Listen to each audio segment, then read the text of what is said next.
Welcome back.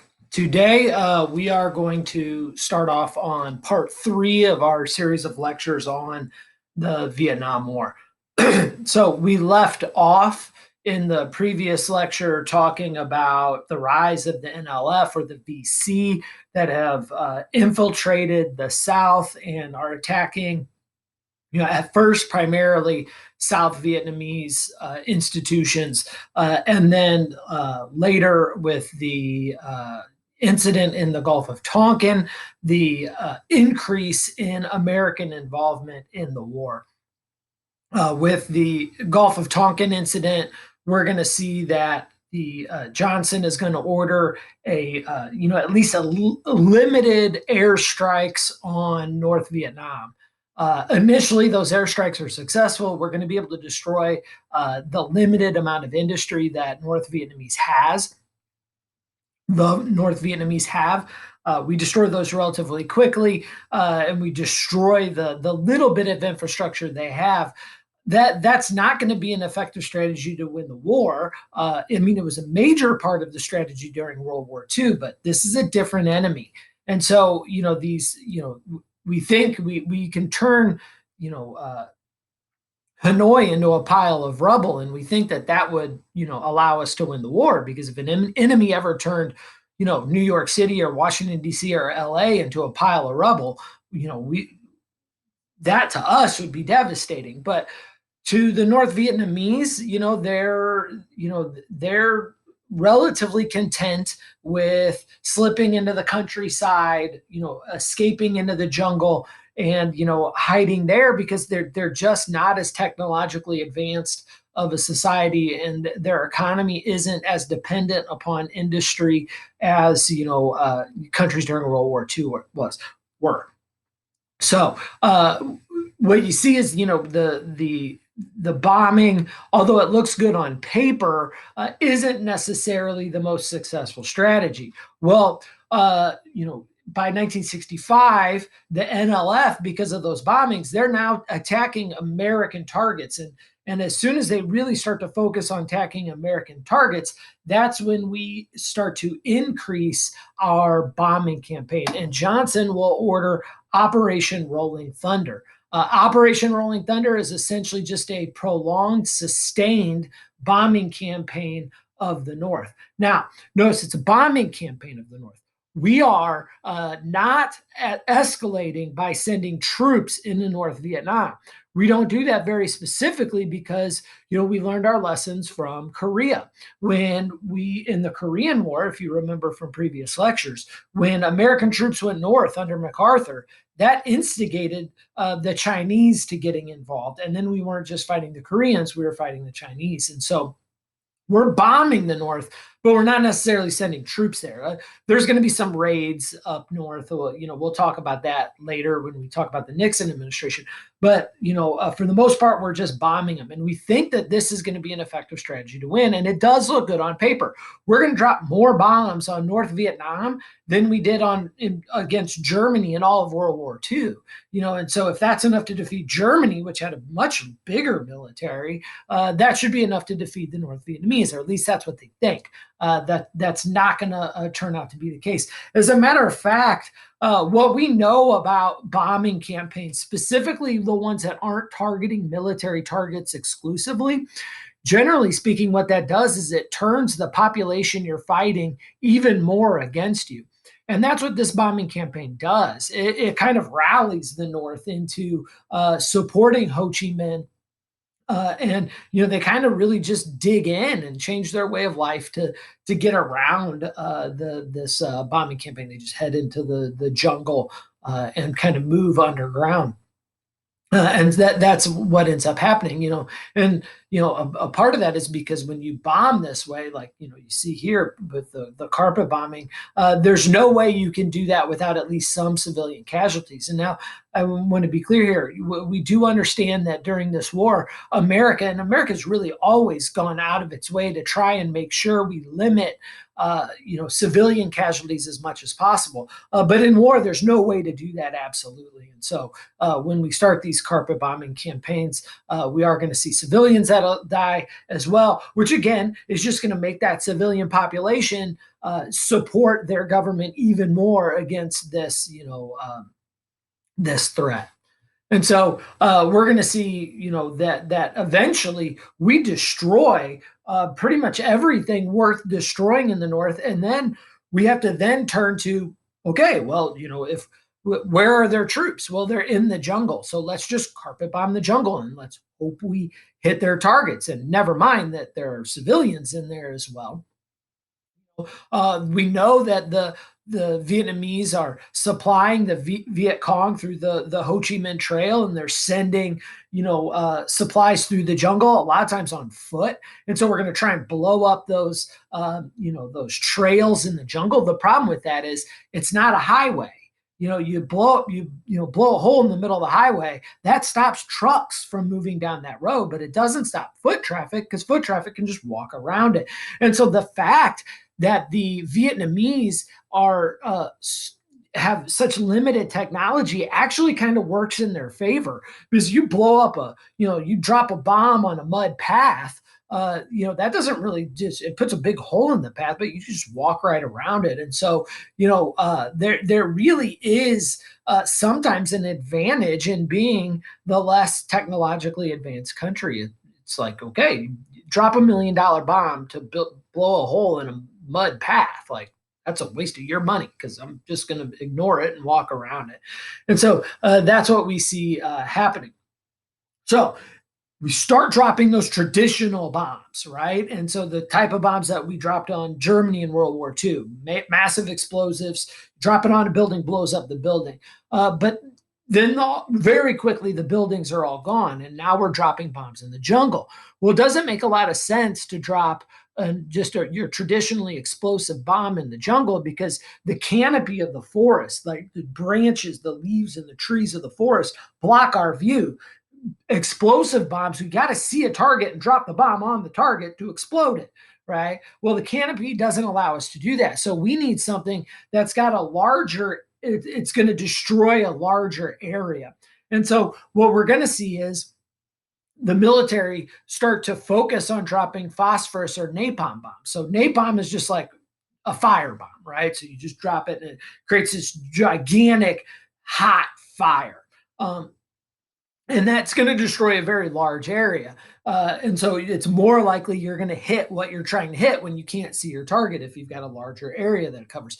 Phosphorus is very similar.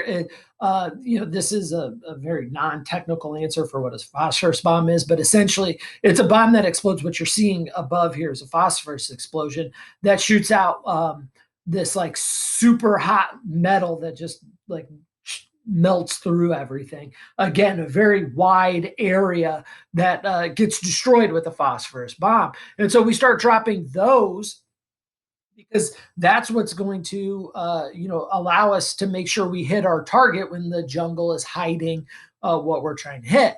The problem is this is going to turn the people of Vietnam against us as well, because it's indiscriminate. And so there are people that a lot of the Vietnamese make their living off of the resources in the jungle. That's how they get from point A to point B. And so when you drop one of these things and you can't see where you're dropping it, and it's got a massive area that it destroys, lots of civilians are going to die or be injured in that situation. And now we'll make at least some efforts to limit that, but we do have a war to win here. And so what we're going to see is thousands of innocent civilians are going to be injured or killed because of these bombs, and it's going to turn the people even more against us. Now in the north, they're pretty much against us anyway. But we're also dropping these bombs in the south because of the Viet Cong.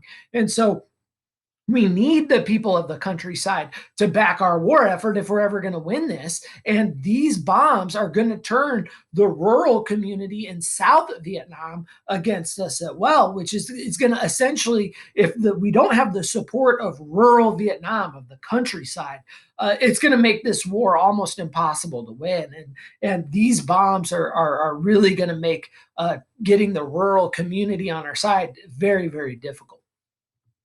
And so, here's an example of a napalm bomb, right? I mean, that is totally indiscriminate in what it destroys. And when you drop it on the forest canopy, if there's a farmer under there, or if there's, the farmer's daughter who's trying to go to the well or to the village to trade or do whatever, this is going to be deadly to them. And we don't mean to kill those people, we don't want to kill those people, but that's the problem. And again, a lot of people, when they see this, they really blame America for this, but you got to remember why we're doing this. We're doing this again because the Viet Cong are hiding amongst the civilians. They're moving goods down paths that they know civilians are taking because they're dressed as civilians, and that's how they're camouflaging themselves. We know this. We have to stop those weapons if we want to win this war and to keep them from killing us.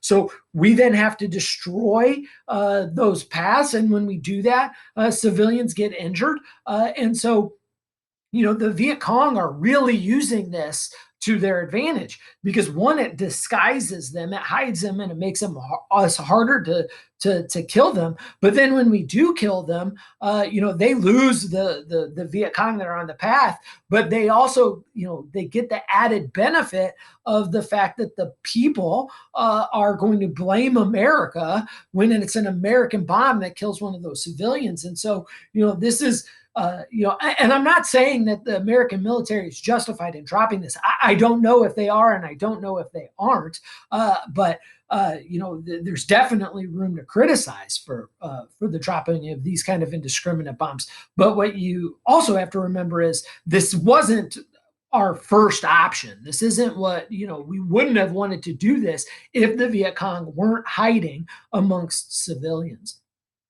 So, the next big issue that comes up is a thing that actually I think a lot of people don't really understand, that's having a long-term impact even today, is what we do to get rid of the problem of the forest canopy. And so, we're dropping these napalm bombs, which isn't ideal because we're dropping them blindly. We do want to see our enemy. We want to be able to target their bases that are in the jungle. We do want to target the proper paths. We do want to limit civilian casualties as much as possible. But it's the jungle canopy that's keeping us from doing that. And so, what the military comes up with is a plan to eliminate the canopy. And that's going to be called Operation Ranch Hand. And so, Operation Ranch Hand is a defoliation program. And so, what that means is it's essentially a program to get rid of the leaves on the trees so we can see underneath. And so, we're going to use essentially, I mean, think of it like a weed killer. That we're going to drop. It's got a chemical in it called dioxin. There's a longer chemical name for that, but the shorthand is dioxin. And so that we're going to use in essentially like a weed eater that is like the spray you spray for weeds to kill in your yards, that we're going to call Agent Orange. And so Agent Orange is a defoliage chemical that we're going to put in the back of airplanes, that we're going to equip these airplanes to then spray this chemical all across the forest to kill the trees so we can see under it. Now, today, I'm sure a bunch of you are hearing that and you're thinking, oh, that's terrible for the environment and that's awful. And yes, that's true. And I don't want to minimize that. But what's even more important with Agent Orange is that after the Vietnam War, what we start to realize is that dioxin, that is the element that's killing the foliage or the leaves, is cancerous, and so it's deadly and can cause birth defects and deformities, and so it is going to effectively kill the canopy. But we're going to expose all kinds of people to some really harsh, bad chemicals. I mean, there's instances, we're spraying this stuff and all over the forest, and the soldiers they get it in big 55-gallon drums, and they got to mix it and before they load it up to have it sprayed out. And soldiers are supposed to take all these protocols to do that, but we know that they don't. Some of them just stick their hands right into the Agent Orange and stir it up, exposing them to this really just awful chemical mess. They're going to be some cases they're doing that just because they're not following proper procedure, but a lot of times they're doing it because they're taking fire, and they're in a rush. They got to get this thing done, and so they do it very quickly, and so maybe they skip some protocols to do it quickly, but it really exposes them to some nasty stuff. But what's even worse than that, right? I mean, you can chalk that up to it's war, and that's a soldier, and there's risks, and maybe the risk of getting cancer or passing on potential birth defects for that soldier is less than getting shot by an enemy hiding in the forest. But so you can kind of rationalize the risk that the soldier takes, even though it's awful, right? But the problem with this dioxin is it gets in the soil and it essentially stays there forever. And so we are going to wipe out the canopy. And that's going to be good because we can start to target our enemy more. And so, we don't affect the civilian population as much. But the problem is once the dioxin gets in the soil, the vegetation grows back. And when the vegetation grows back, all the things that are growing with dioxin in it. And so the civilian population then, kind of moves back in. They eat the food and the vegetables that are growing in that area. They're walking on the dirt that is exposed to this chemical, and the civilian populations start to experience increased rates of cancer and birth defects that are still affecting these areas of Vietnam today. Right. And so, in this effort to better target the enemy, which helps us destroy the enemy and also helps us to avoid civilian casualties, we use this chemical that's not only going to give our soldiers some cancer, but it's also going to those civilians that we were hoping to kind of limit those casualties. We're going to be giving them cancer and then very, very serious birth defects. And so, this dioxin causes chromosomal damage, and so we'll start to see, relatively quickly, hundreds of cases of children born with some pretty awful birth defects. Now, just a little bit of a warning: some of the images that we're going to see here, we're going to see some foliage destroyed. That's really no big deal, but we're also going to see some images of these birth defects. Some of these pictures can be pretty tough to look at, so if you're squeamish, you might want to hit pause and then fast forward. So here are some examples of these birth defects. Kids being born with essentially without any bones in their legs, and this is still happening to this day. I mean, this is a very long-term thing. We sprayed roughly 10 to 20% of Vietnam with Agent Orange. So a significant area, about the size of the state of Massachusetts, gets sprayed with this dioxin. And so this is really going to affect a lot of the rural population in Vietnam. We're going to kill enough vegetable matter like foodstuffs with Agent Orange to feed about 600,000 people for 1 year with how much of the area that we spray. And so eventually that area that was producing food will grow food again. It'll get into the food supply and cause these kind of defects. You can see on the left here, all the way over to the left, you can see planes that are spraying areas with Agent Orange to kill the foliage. What you see on the right here, and I'm going to move this because we want to see very specifically. You take a look below me here now, you can see that the foliage is completely wiped out. But then pay particular attention to just below me, right here, there's a child playing in that area, right? I mean, he's from a local village. Everything got destroyed. He's going in to check it out like a kid will. Well, that kid's getting dioxin into his system that's essentially is, going to be there for the long term. And so, that kid is at an increased risk for cancer, but also his children are likely to be born with birth defects, similar to, sorry, I don't know why that happened. To I'm sorry, I double clicked the button and I don't know how to go back on this laptop. There we go. So, he's likely to have children that are going to have these kinds of very serious birth defects. Now, uh, America, for the longest time, it will not admit that Agent Orange is the root cause of these problems, and and we definitely don't admit for a long time that the soldiers that come back that are at an increased risk of cancer is because of Agent Orange, because there's liability issues to that.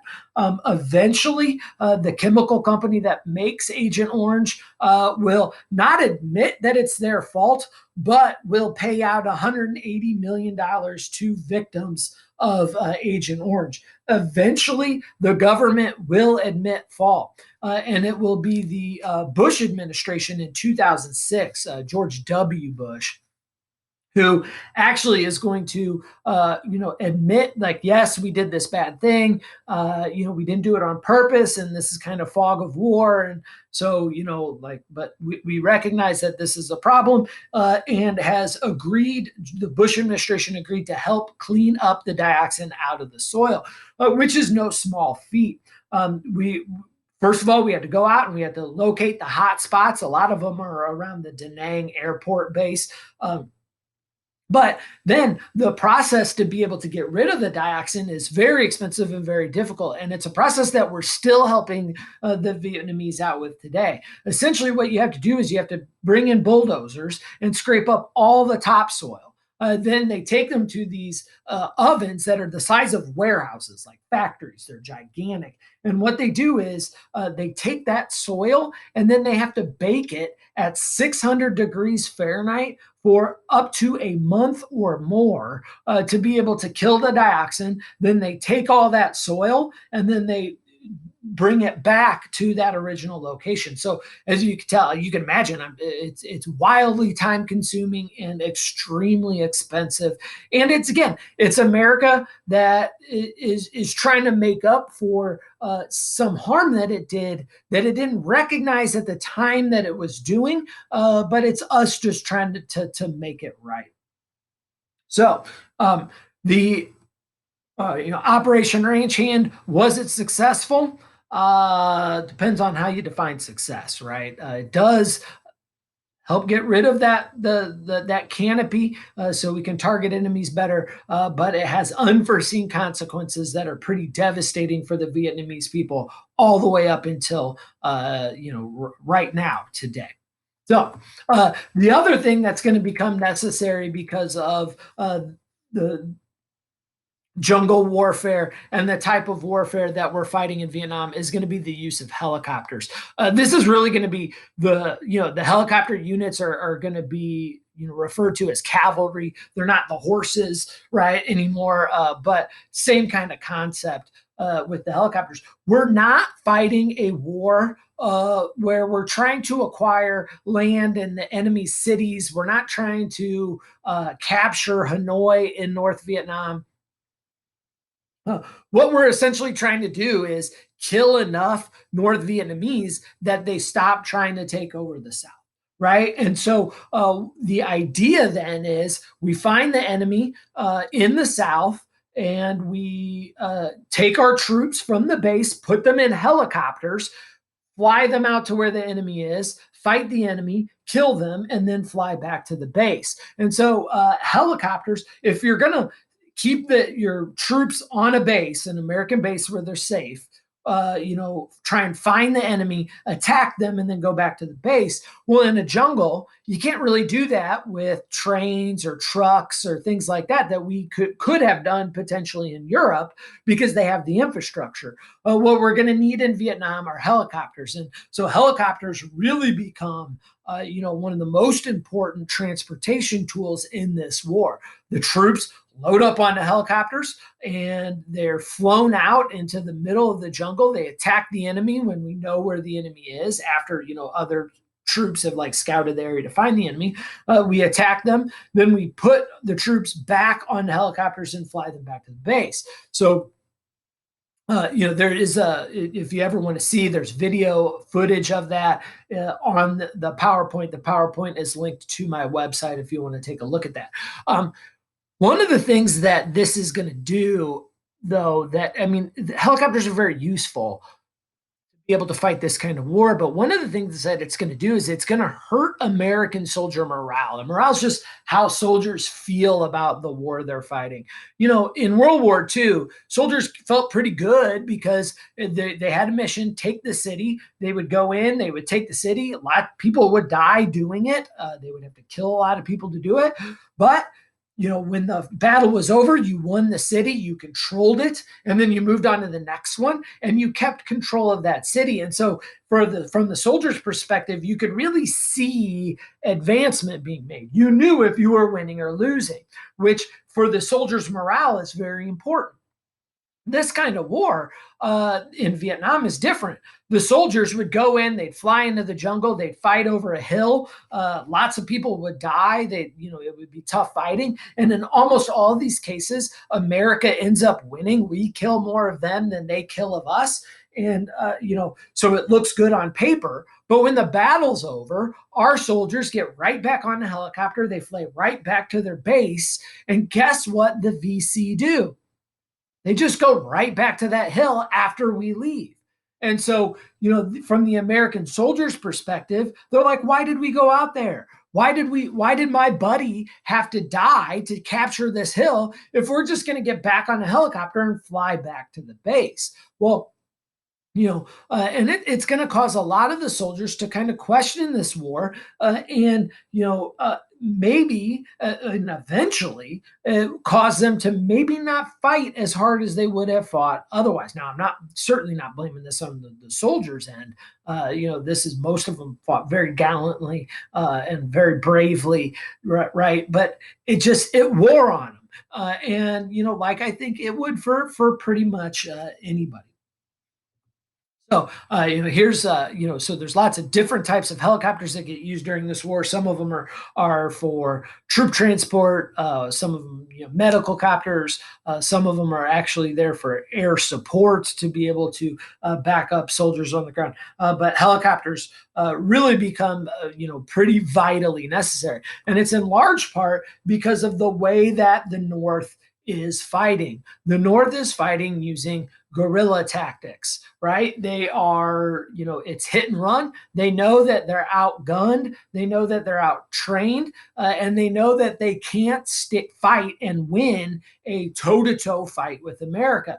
And so what they do is they rely on booby traps and ambushes. They wait to try and attack an American patrol that's out looking for the enemy. They attack them, kill as many people as they can, and then they don't stay and fight. They then run away. They run either into the jungle, they run into the local village, and because they're dressed like civilians, they hide there, and right in plain sight. Nobody knows who the good guy is and who the bad guy is. None of the villagers tell, because if you tell, then the VC will come back in later and massacre your village. And so they hide in plain sight, and sometimes they just head over into another country, into say Laos, where Americans are reticent to go. They don't want to go there because they're afraid. We've got to respect the sovereignty of Laos. Now, eventually we will. Nixon will expand the war, and we'll have a secret war in Laos because the Vietnamese know they can just run across this arbitrary border in the jungle and then just go, and they know American troops won't face them there. So the North's tactics are actually really pretty smart. These guerrilla style tactics are a great way to fight the overwhelming force of America. And so their idea is, to sabotage, booby trap, and attack using these guerrilla style tactics. They're not going to really use very sophisticated weaponry. Their weapons a lot of times are going to be cheap. They're going to see, one of the great things that they're going to have is the AK-47, which is a great jungle weapon. It's much better than the M16. The M16 is lighter, but it's got a lot of different parts to it. It doesn't do well in the rain and the mud, but the AK-47 assault rifle really only has like three moving parts to it, so it very rarely jams. You can submerge it in water and still be able to shoot it. And so the fact that they have these like kind of basic weaponry, that weaponry is very durable. And keep in mind, like the AK-47 does good in wet conditions. The M16 that the Americans have doesn't, and you're fighting in a rainforest. Which weapon would you rather have? Probably the one that does well wet. They're also going to, use portable rocket launchers, and that's going to be really effective against helicopters, right? Helicopters that are just hovering there, getting ready to drop off troops, or sitting ducks to rocket launchers. And they're also going to take all those bombs that we're dropping. Not all, some of them will be duds. And so what they'll do is in very ingenuitive way, they'll take those duds, take them apart, take the explosives out of them, and then repurpose those American bombs to use against American soldiers, by setting booby traps and things along that nature. And so their strategy really becomes guerrilla style tactics, and they know they can't beat us on the battlefield, but they know our weakness, and our weakness is there. I mean, I'll say it loud to the entire world.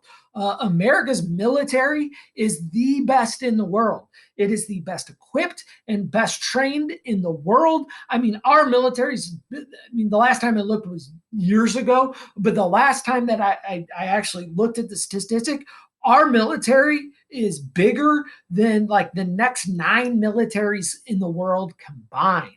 I mean, our military is the best in the world, but it's beatable. It's beatable not because of the military, it's beatable because we're a democracy. And democracies, doesn't matter how big your military is, democracies have a major weakness. It's that we're run by the people. And when the average person gets a say in their government, the average person also gets sick of war faster than totalitarian dictatorships, right? If you're a communist government like the North Vietnamese are, right? Ho Chi Minh is a totalitarian dictator. He doesn't care if his people are tired of fighting. He's going to send them fighting anyway. Now, the North Vietnamese are not tired of fighting. They're fighting for their independence, so they want to fight. Americans, on the other hand, by the time we get to 40, 50,000 dead Americans, we start to say, we don't want to send our sons to die in a jungle anymore. And the North Vietnamese know that about democracies. They lose the will to fight. And so the North Vietnamese battle strategy isn't about defeating us on the battlefield. It's about fighting until the American people want to give up. They just have to fight long enough that the democracy, the citizens vote to quit. Right? That's how you beat America. That's essentially how you can always defeat America, if you can fight long enough to that the American citizens vote to quit. And so that's what their strategy ends up becoming. And so the idea is they fight a guerrilla warfare. They hide in the jungle. They try and minimize their casualties as much as possible, but full well knowing they're going to have more people die than us. And so they're going to build these complex tunnel systems all across Vietnam. So they'll hit us on a trail somewhere. They'll run and hide in one of these tunnels that become really hard to clear out. If the Americans, a lot of them, we won't be able to find these tunnels, but when we do find them, It's going to be tough to clear the Vietnamese out. We'll have to use, flamethrowers and explosives and all that kind of stuff to get people out. Some of them, these tunnel systems, are essentially just a hole in the ground. Some of them are actually, really kind of complex. I say kind of complex because, it is still just a tunnel, but this becomes very hard to find the enemy. And a lot of these tunnel systems will be in the jungle, but they'll also have connections to villages. And, when we start to find these tunnel systems within villages, it's going to cause a lot of frustration with the Americans because, we feel like, hey, South Vietnamese, remember these battles are in the South. We're fighting to protect the freedom of the South. And so when these villages know that they've got VC tunnels in them and they don't tell the Americans, we start to view those villagers as the enemy because they're not telling us those tunnels are there. And the people that are using those tunnels probably just killed your best friend. And so you're frustrated, and we're going to start to take our frustration out on these villagers. Now, some of you are thinking, well, yeah, they're not helping us. So they must be the enemy, and the soldiers are justified in that. Well, think about that because the VC, essentially what they're doing is they're saying, if you tell, we'll kill you and we'll kill your family. And so, the American soldiers come in, they search, and then they leave. And even if we catch these tunnels, for the most part, we might burn the village down, but we're not going to be killing women and children. There are some exceptions. That some of that will happen in this war, but for the most part, it won't happen. But the VC will do it. So what are you going to do? If it's your village and your family you're trying to protect, are you going to tell the American soldiers that the VC are using your village against your will? Or are you going to keep your mouth shut? Right? I would imagine most of us would probably keep our mouth shut, right? You're playing the odds. Who's more likely to massacre your family, the VC or the Americans? For the most part, it will be the VC. On a couple occasions, it will be the Americans.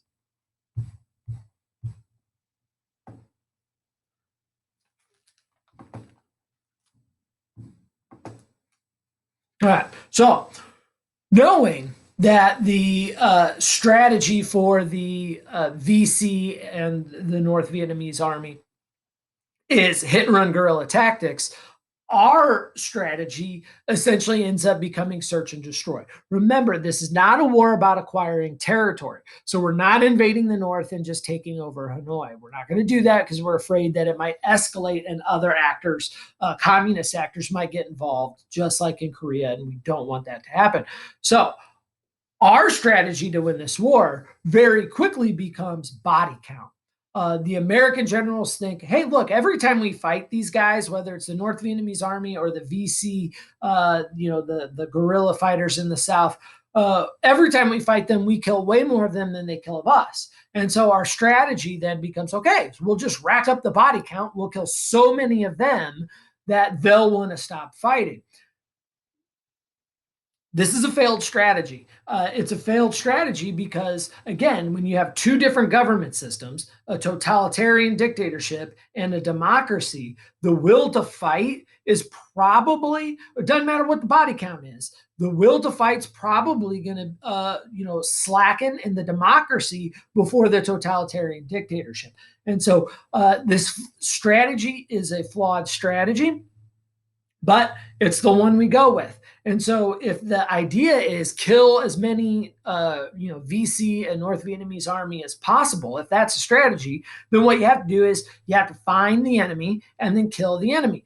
Well, the enemy's hiding. So, what do? Well, you send out small platoons, so small groups of soldiers out in the jungle to try and find the enemy. And that's what search and destroy tactics end up becoming. It's send a platoon out, sometimes for a week, maybe a month. They go out in the jungle. They have to, they're walking down trails trying to find the enemy. They're being booby trapped. They're being ambushed. I mean, it's a terrible thing. Imagine walking through a jungle and not knowing where the enemy is, and they just shoot at you and then run away. And so, the search and destroy, they'll go from village to village looking for VC, talking to the villagers. Do you know where any VC are? Most of the villagers are not very helpful, although some of them will be, and trying to find the enemy. And then every once in a while, when you come across a village, you're gonna ask the villagers, are there any VC in the area? They're going to say no. You then search the village because you don't trust them. And then you go through a grain barn and you find a bunch of AK-47s. Then what do you know? The VC have been here in the village, lied to you. And so you gather up all the villagers, you put them in the, zip tie their hands together, you put them in the village square, and then you try to get to who's VC and who's not VC. Problem with that is nobody's really telling you the truth. You can't really trust anybody, and the enemy looks just like a civilian, and so civilians get caught up in this. And so even if you go through the village and you don't arrest or you don't kill anybody, you've still taken them from their homes, handcuffed them, throw them in the city square, and inconvenienced them, bullied them. Keep in mind that some of these soldiers, their buddy might have, on their way into your village been blown up by a booby trap, and so they are convinced that somebody from your village knows something about that and you're lying to them about it. So how well do you think that soldier is going to treat the members of that village? Not very well, right? And so this is another thing that's going to, the search and destroy tactics, that's really going to turn the countryside against the American soldiers, right? And so, we'll come across a village, and if they've got weapons, we'll just burn the entire village down. And then the VC, who are also doing bad stuff to these villagers, will then come in and say, those Americans, they're outsiders. They came in and burned down your village. And then the VC helps rebuild those villages and say, look, if you side with us, and you completely become, VC sympathizers, we'll help you recover from this. And we're all Vietnamese. Let's not let these outsiders cause all this trouble for us. And so the NLF is, really going to, use this again to their advantage. And so, the mission all of a sudden now is go out in a very dangerous way, risk booby traps, risk, ambushes, find these villages, fight an enemy that's hiding from you. I mean, sometimes the VC are going to be like 9, 10-year-old kids that are going to sneak up to soldiers and like just start killing them, or lobbing a grenade, walking up to villagers, and a 10-year-old kid walking up to villagers and soldiers and just lobbing a grenade into the soldiers. So the soldiers really feel like they can't trust anybody. Everybody's trying to kill them. Nobody's telling them the truth. It makes them kind of, trigger happy, and trigger happy is not the right word. It makes them like just jumpy. Right. And so like, oh my God, I can't trust anybody. Any villager might kill me. Women, children, grandpa, grandma. No, I can't trust anybody. And so you're really quick to make decisions. And at the end of the day, the soldiers are faced with a choice. It's either overreact and protect your friend, your brother in arms, or protect, be overly sympathetic to the villagers and potentially put you and your friends at risk because one of those villagers might be VC. What are you going to do? Right. I mean, this is I think we'll talk about the anti-war sentiment later, and the hey LBJ, how many kids you killed today kind of anti-war protests, and the cause of this war and American involvement, that's totally debatable. I see both sides of why we should or why we shouldn't have been involved, but the oversimplification that trigger happy soldiers went into villages and mistreated villagers, it's just not that simple. And anytime anybody, and I hope this is one of the things that you really take from these lectures, is anytime anybody tries to oversimplify any kind of topic and say, oh, it's just trigger happy soldiers, they have an agenda they're pushing, and be very, very cautious of that, because it is complicated, right? I mean, these soldiers are under a lot of stress, and it's a very difficult situation, and the enemy is hiding amongst civilians, and so they are very jumpy. And when that happens, choices have to be made. But on the other side of that, the Vietnamese, if they would have been able to vote about, would they be all communist or all democratic, they probably would have voted to be communist. And so it is an incredibly, incredibly complicated situation. Um, one of the most famous quotes about search and destroy tactics during the war was is it's this quote right here: "If they weren't Viet Cong before we got there, they sure as hell were by the time we left." And so the idea is every time one of these, and every time that's an oversimplification, but a lot of times when soldiers went into this village, they were so harsh with the villagers, out of an abundance of caution for their own troops, that they really alienated these villagers and pushed them into being sympathetic towards the VC. And so that really kind of sums it up. That's the American strategy and the North Vietnamese strategy. The American strategy is body count, and the North Vietnamese strategy is a long, drawn out, protracted war that eventually the American people get sick of fighting and put pressure on their politicians to pull us out of the war. And guess what? The North Vietnamese strategy will ultimately work. All right, that's where we're going to leave off today with part 3 of our lecture series on the Vietnam War. Thank you very much for your time. I will see you again shortly.